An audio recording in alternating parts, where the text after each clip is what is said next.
Hello! Manchi! Ngayon niluluto tayo ng pakbet. Mabilisan lang to kasi ang amo. Kaya kailangan bilisan natin ang pagluluto.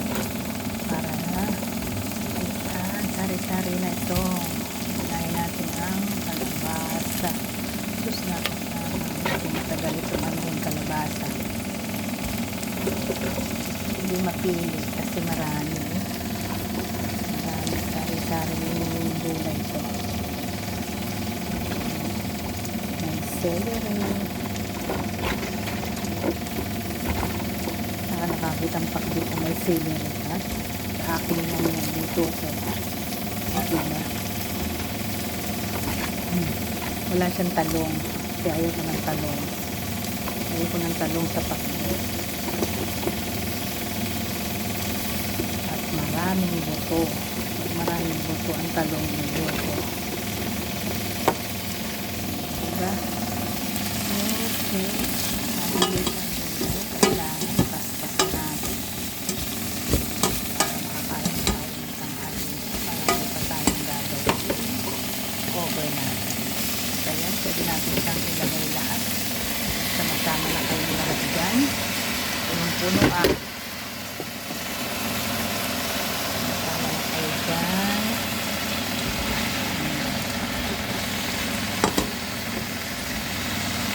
Hindi na mahalo. Puno. Bababa yun kasi na na shrink lang siya. Bigyan natin ito ng pampalasang salt and pepper. Pampalasang salt and pepper. Oyster sauce.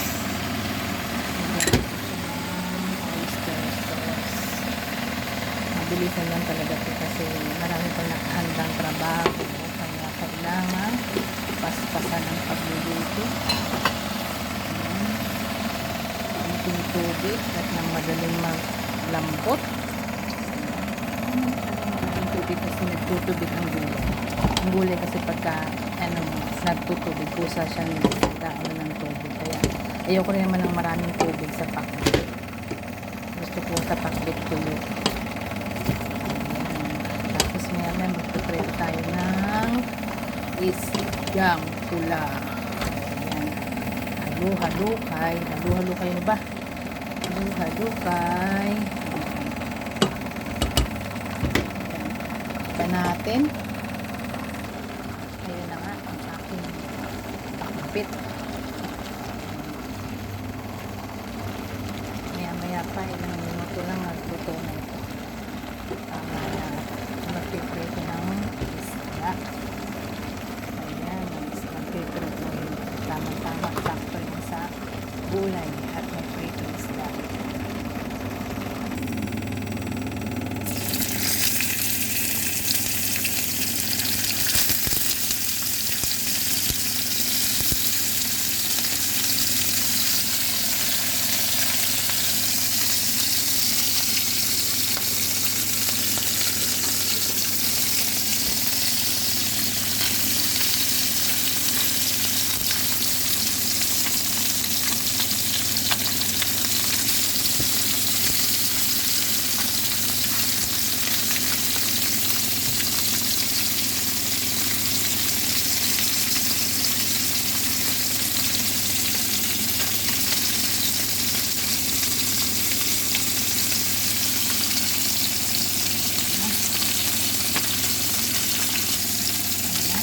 Luto naman ang ating pakbet. Ito na.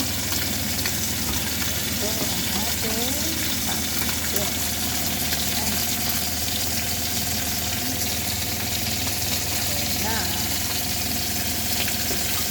Ayan na tayo.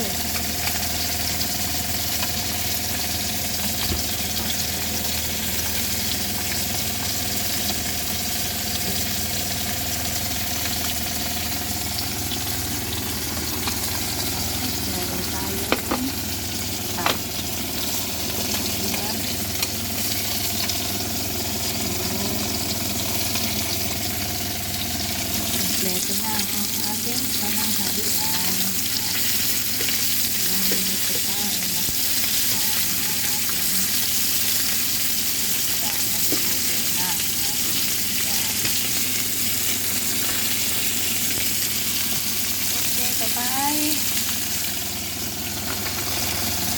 tayo.